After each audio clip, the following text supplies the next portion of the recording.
మకరం వారి గనక చూసుకున్నట్లయితే ప్రధానంగా గ్రహణం సప్తమ స్థానంలో పడుతుంది.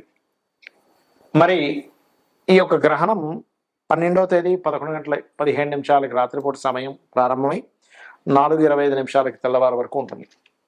ఈ సూర్యగ్రహణం ఈ యొక్క ప్రభావం సప్తమంలో పడుతుందంటే మీకు ఎటువంటి ఫలితాలు రానున్నాయి, ఏ దేవతారాధన చేసుకోవాలి అనేటువంటి అంశాలు చెప్తుంది నేనైనప్పటికీ చెప్పిస్తుంది సాక్షాత్ లలిత అమ్మవారిగా భావిస్తూ ఆ లలితాంబిక అమ్మవారి యొక్క అనుగ్రహం మీకు పరిపూర్ణంగా కలగాలని మనస్ఫూర్తి కోరుకుంటూ, ఈ సూర్యగ్రహణం ఎప్పుడైతే సప్తమ స్థానంలో పడుతుందో వివాహము, జీవిత భాగస్వామి, సామాజిక మాధ్యమాల్లో మీరు మాట్లాడేటువంటి విషయాల్లోని, బిజినెస్ పార్ట్నర్స్ విషయంలోని కొన్ని ఇబ్బందులు ఎదురవుతాయి. అంటే పార్ట్నర్స్ అయిన వాళ్ళు రాకపోవడము, పార్ట్నర్స్ ఒక కమిట్మెంట్ ఇచ్చి ఒక బిజినెస్ స్టార్ట్ చేస్తాం, ఉదాహరణకు ఒక హోటల్ ప్రారంభిస్తున్నాం, 2 కోట్లు ఖర్చు అనుకోండి, మీ దగ్గర 1 కోటి రూపాయలు, పార్ట్నర్ 1 కోటి రూపాయలు పెట్టాలి, ముందు మీరు పెట్టేసి నాకు డబ్బులు వస్తాయంటాడు. తెలిస్తే మనం పెట్టేసిన తర్వాత ఇంకా రాలేదండి ఏం చేయాలంటే సగంలో ఆగిపోయి ఉంటుంది. కాబట్టి పార్ట్నర్స్ ఎంపిక చేసుకునే విషయంలో అది జీవిత భాగస్వామి అయినా లేకపోతే బిజినెస్ పార్ట్నర్ ఎంపిక చేసుకునేటప్పుడు చాలా జాగ్రత్తగా ఉండండి. అలాగే ధన వినియోగం స్థానం సప్తమం అనేటువంటిది, కాబట్టి ధనం వేటికి వినియోగిస్తున్నాము, ఏమైనా హడావిడిగా తొందరపడి ఎక్కువ వినియోగిస్తున్నాము అనేటువంటి కూడా చూసుకోండి దయచేసి. అలాగే ఇక్కడ ఈ సప్తమ స్థానం గ్రహణం మన ఇండియాలో లేదు కాబట్టి ప్రాబ్లం ఏం లేదు, వివాహ సంబంధించిన విషయాలకి అది. కాకపోతే ఎవరికైతే విదేశాల్లో ఉంటారో వారికి మాత్రం 41 రోజుల పాటు ఈ గ్రహణ ప్రభావం వల్ల 41 డేస్ వివాహం జోలికి వెళ్ళకపోవడమే మంచిది, గుర్తుపెట్టుకోండి. ఎందుకంటే సప్తమంలో ఉండేటువంటి గ్రహాలు ఏవైతే ఉన్నాయో వివాహ సంబంధించినటువంటి విషయాలని అపోజ్ చేస్తున్నాయి. అక్కడ కంబస్లో ఉండేటువంటి గురువు ఉన్నాడు, 6వ అధిపతి బుధుడు ఉంటున్నాడు, అమావాస్య యోగం పడుతూ అక్కడ గ్రహణం పడుతుంది. అది కాకుండా రవి యొక్క రాశిలో కేతు ఉంటే ఆ రవి సప్తమంలో ఉంటున్నాడు. కాబట్టి 41 డేసు ఈ యొక్క ఆగస్టు 12వ తేదీ నుంచి అవాయిడ్ చేయండి ఈ విషయాల పట్ల. మరియు మీరు నిత్యము చేయవలసిన దేవతారాధన కూడా లలితా సహస్రనామాలు గ్రహణం రోజు కూడా మీరు కూర్చొని శ్రీమాత్రే నమః అన్ని మాలలు తిప్పగలిగితే అంత చక్కటి ఫలితాలు మీకు రావడం జరుగుతుంది. అయితే ఇది ఏ దేశాల్లో ఉంది గ్రహణము అని చెప్పి చూసుకున్నట్లయితే మనకి గ్రీన్లాండ్, అదేవిధంగా నార్త్ రష్యా, స్పెయిన్, ఐలాండు ఈ దేశాల్లో ఉంది. ఎందుకంటే ఎప్పుడైనా సరే మనకి సూర్యగ్రహణం ఉందా లేదా, చంద్రగ్రహణం ఉందా లేదా ఎలా చెప్తాము అంటే ఇచ్చోండి మన ఇండియాలో రాత్రి సమయం అది, అంటే 11:17 నుంచి తెల్లవారుజాము 4:25 వరకు, అప్పుడు మనకి సూర్యుడే కనబడదు కదా, కాబట్టి సూర్యగ్రహణం మనకి లేదు. ఈ దేశాల్లో ఎవరైతే నివసిస్తున్నారో వాళ్ళకు ఉంది, ఇండియన్స్ అయినా అక్కడికి వెళ్ళి నివసిస్తున్నట్లయితే వాళ్ళకు ఉంటుంది. అయితే ఈ గ్రహణ ప్రభావం ఏ రాసులకు ఎక్కువగా ఉంటుంది అని చెప్పి చూసుకుంటే కర్కాటకం, ఎందుకంటే ఆశ్లేష నక్షత్రంలో గ్రహణం కదా పడుతుంది. ఆశ్లేష, జ్యేష్ఠ, రేవతి నక్షత్రం వారు జాగ్రత్తగా ఉండాలి.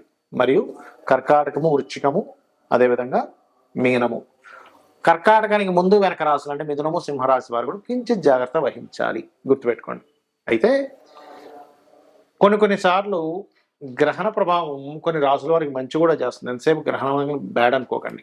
అసలు గ్రహణము అంటే భయపెట్టేదో కాదు, గుర్తుపెట్టుకోండి. గ్రహణం అంటే ఒక యోగము, ఆత్మకారకుడు, మనస్కారకుడు, కాల మోక్షానికి కారకుడు రాహుకేతువులు, దాని యొక్క ఇది ఒకే దీంట్లోకి రావడం జరుగుతూ ఉంటుంది. దాని నార్త్ అండ్ సౌత్ సంబంధించినటువంటి అక్షాంశ రేఖాంశాలు అంటూ ఉంటారు, నోట్స్ అంటూ ఉంటారు, సౌత్ నోడ్, నార్త్ నోడ్ అంటూ ఉంటారు గ్రహణాన్ని, అంటే ఛాయాగ్రహాలు. అలా వచ్చినప్పుడు మనం చేసే మంత్రం ఏదైతే ఉంటుందో అది మనం నిత్యము చేసే రోజు కంటే కూడా ఆ రోజు 1000 రెట్లు ఫలితం ఎక్కువగా ఉంటుంది. అంటే మీరు ఒక్కసారి నమశివాయ అనే మంత్రం అన్నారనుకోండి, 1000 రెట్లు ఫలితం ఉంటుంది. అయితే ఇక్కడ మీరు లలితా సహస్రనామాల్లో ఏ నామాన్ని కనుక మీరు ఉచ్చరించినట్లయితే ఎటువంటి సమస్యలు తగ్గుతాయి ఆ సమయంలో ఒకవేళ మీరు చేయాలంటే. ఎందుకంటే ఇక్కడ గ్రహణం లేకపోయినా మంత్రజపం చేసుకోవచ్చు, తప్పేం కాదు. ఆ సమయంలో కూర్చొని సరిగ్గా 11:15 పట్టు స్నానం చేసి కూర్చొని 4:25 వరకు ఎవరైనా సరే, ఎందుకంటే ఆకాశంలో జరుగుతుందిగా. ఇప్పుడు మనిషి జన్మించినప్పుడు కూడా గ్రహం అటువైపు ఉంది అనుకోండి, భూమికి ఇటువైపు ఉన్నవాడికి ఆ గ్రహ ప్రభావం ఉంటుంది కదా. కాబట్టి ఇక్కడ ఈ స్త్రీలు గర్భవతులు ఏమి పాటించాల్సిన అవసరం లేదు, ఆహార వ్యవహారాల విషయాల్లో ఏమి పాటించాల్సిన అవసరం లేదు ఇండియాలో ఉండేటువంటి వారికి. కాకపోతే జపం చేసుకోవచ్చు, దానివల్ల బోల్డంత బలం ఉంటుంది. ఇప్పుడు వివాహం అవ్వట్లేదు అనుకుంటున్నారు అనుకోండి, అప్పుడు ఓం కామేశబద్ధ మాంగళ్య సూత్ర శోభిత కందరాయ నమః నమ్మకంగా చేయండి, ఖచ్చితంగా పనిచేస్తుంది. లేదంటే వివాహం అయింది, వివాహ జీవితం బాలేదు, ఓం శివకామేశ్వరాంకస్తా శివా స్వాధీన వల్లభాయ నమః. అంటే ధనానికి లోటు ఉంది, ధనం రావట్లేదు అనుకునేటువంటి వారు ఓం సంపత్కరీ సమారూఢ సింధుర బ్రజ సేవితాయ నమః. ఓం ధర్మాధ్యక్ష ధనాధ్యక్ష ధనధాన్య వివర్ధనే నమః కూడా చేసుకోవచ్చు. అలా కాదు, అప్పులు ఉన్నాయి, ఇవాళ రేపు మనం చూసుకుంటే అప్పులు ఎక్కువగా ఉంటున్నాయి జనాలకి, అలాంటప్పుడు ఓం అపర్ణాయ నమః అనే మంత్రం చేసుకోవచ్చు. అలా కాదండి, మాకు వ్యాపార సంబంధించినటువంటి అంశాల్లో ఇబ్బంది వస్తుంది, వ్యాపారం పరంగా మేము చాలా ఇబ్బంది పడుతున్నాము అని అనుకునేటువంటి వారు ప్రధానంగా మీరు చేయవలసింది ఓం ఇంద్రగోప పరిక్షిప్త స్మరతూనా భజంగికాయ నమః అనే మంత్రం చేసుకోండి. ఇలా మీరు కనుక చేసుకున్నట్లయితే ఖచ్చితంగా మీకు బాగుంటుంది, అందులో ఎటువంటి సందేహం లేదు.